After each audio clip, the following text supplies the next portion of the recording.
Week 3 in the Always Sunny in Sayreville League, and I'm wearing a wire. This is the weekly update. Getting my heart checked.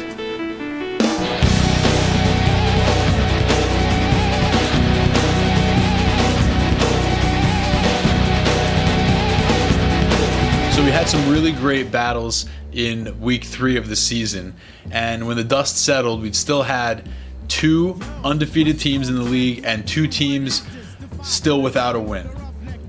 Let's get it started with one of the key matchups, which was a battle between 2 of our undefeated teams, Team Blumpkin and the Open Slop. Now, this was the biggest blowout of the week in a game between 2 of the apparent powerhouses in the league. This game was not even close. Blumpkin beat the Open Slot 124.3 to 60.9. That's a margin of 63.4 points, the biggest of the week. Now, to put that in perspective, Blumpkin's 124.3, while a respectable score, would have got him beaten by just about every other team in the league except a few. But we'll get into that in a minute. Still, fantasy football is a game of matchups, and Team Blumpkin won this matchup, moving his record to 3-0, and he finds himself once again in a familiar position, tied for the division lead. Now, my favorite stat about this game is that both myself and Matt were convinced pretty much the entire way through that he was going to be the GOAT this week. We were texting back and forth, and it was like almost a foregone conclusion that he was going to be the GOAT. He didn't have any players score more than 11 points. Nobody on his team scored more than 11 points. I think he only had like 2 guys in double digits. Most of his guys scored single digits. 60.9 points. Ranks somewhere on our list of worst games ever. I'm not exactly sure where it is, but maybe we'll find that out. Alright, now that was the largest margin of victory of the week, and now we move on to the highest score of the week, and that's Rusty Strombone, who beat What You Talking About Hillis 167.7 to 130.1. Rusty's 167.7 is the highest score of the week and the second highest score so far this season. Andrew Luck's 40.3 points and Andre Brown's 31 points have helped the Rusty Strombone to a 2-1 record and a 3-way tie at the top of the number 2's division. Now, this is just a little more tough luck for Bobby J, who for the second time this season has scored 130 or more points and lost. But I think that fate is trying to tell you something, Bobby J. I'm calling you out. Now's the time. This is the last update that I will refer to your team as What You Talking About Hillis. It's time for a name change, my man. It's time for a name change. Change will do you good. See, Strombone takes on Shower Hug in a battle of 2-1 number 2's. And you might be asking yourself who Bobby J plays in week 4. And that takes us to this week's GOAT. Narkowitz. What happened, man? What happened? The Gotham Rogues scored 47.1 points this week as a team. I think you heard in the last segment, Andrew Luck scored 40 points by himself. Andrew Luck and Antonio Brown together beat the piss out of the Gotham Rogues this week. 47.1 points. Damn. Now, as I noted before, this is actually only the second largest margin of victory or defeat in this case of the week, but that's really more due to the fact that Ortiz only put up 100 points. Ortiz would have lost every other game to almost every other team in the league. Ortiz would have lost if you added Narkowitz and Bobby J together, but 47.1. Narkowitz had 2 negative scores on the board, -7, I believe, out of his defense and a -1 out of the kicker. 47.1.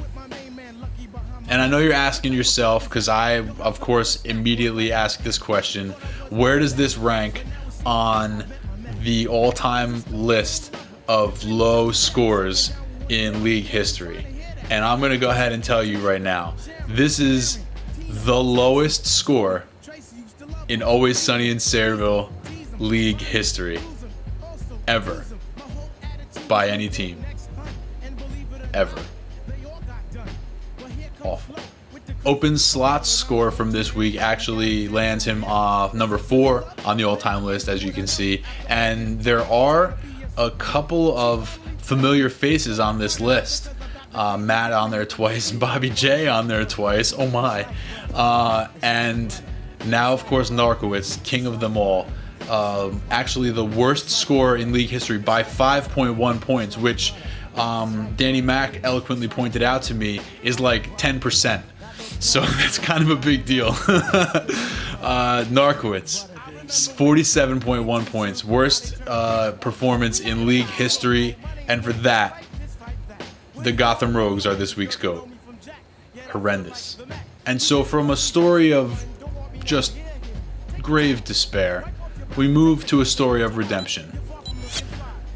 This week's other key matchup featured Toddler Fight Club sitting at 0-2, facing off against division rival and league newcomer The Moth, also sitting at 0-2.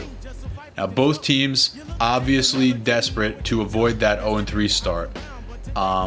Both teams really needed a win in this spot. During this contest, we were able to get a camera down on Toddler Fight Club's sidelines, where we were lucky enough to catch up with coach and general manager Albert Pirro, as well as other members of the front orifice. So let's take a look at that report right now. On-field reporting at MetLife Stadium, home of the New York Jets and also the Giants. With my general manager and general managing partner, Mark Goldberg. It's Albert Pirro from the Toddler Fight Club. Watching my Texans defense pretty much get their asses handed to them all day. Now, what we really need in this place is better Wi-Fi so I can get my scores faster. But other than that, we're in deep shit. What do you think of this game, Mark? Well, I'm happy with the result from a personal standpoint, my personal rooting interest, but as it pertains to the Texans defense, very disappointing, I gotta tell you. Yep. From a disappointed Toddler Fight Club, hopefully we can beat them off, but I guess we'll see. Bigger from there. Thanks for a few minutes, guys. Toddler Fight Club came through, winning 142.2 to 136.4. Now this was the closest game of the week, having only been decided by 5.8 points. In fact, it was the only close game this week. The next closest contest was a 37-point blowout. Toddler Fight Club had 2 30-point scorers. That's Nick Foles with a 32.2 and Pierre Garçon with a 30.8. TFC was also able to survive the Kirk Cousins coming out party, who put up 40.6 points in a losing effort. And he avoids the dreaded 0-3 start while sending his division rival to 0-3. So Toddler Fight Club wins his key matchup, scratches his first win of the season, and sends a divisional opponent to 0-3. And for that, Toddler Fight Club is this week's hero. Alright guys, key matchups. We got 3 interesting contests because I said so. Now we're going to be keeping an eye on the 3-0 teams and the 0-3 teams, hoping that the 3-0 teams lose and the 0-3 teams lose. First game we're going to take a look at is between 3-0 Le'Veon's Blunts and 0-3 The Moth. Now obviously The Moth is going to be looking to scratch his first win, and obviously the rest of us want to see Le'Veon's Blunts lose, and it's a divisional matchup, so both of those guys are going to be looking to get that game. Also a Porter Division matchup, this one with a lot more history, is between 3-0 Team Blumpkin and 1-2 Toddler Fight Club. Now, usually these two teams are battling it out at the top of their division, but this year things are just a little bit different. However, I don't expect anything less than a tough battle out of these two teams. Over in the number 2's division, we have a matchup that has a lot of off-the-field history. That's one between Open Slot at 2-1 and the Golden Showers sitting there at 0-3. Now, the Golden Showers actually, if I'm remembering correctly, started this first season 0-6, so this isn't exactly unfamiliar territory for him. Whereas the Open Slot is more used to looking up at teams versus looking down at them. So he's probably in a much more comfortable position, but it's not a position that he wants to get too comfortable in because this is fantasy football and bad things happen quick. All right, guys, that's it. Week 3 update over. Remember to set your lineups. Remember 47.1 points. And I'll see you next week where it's always sunny.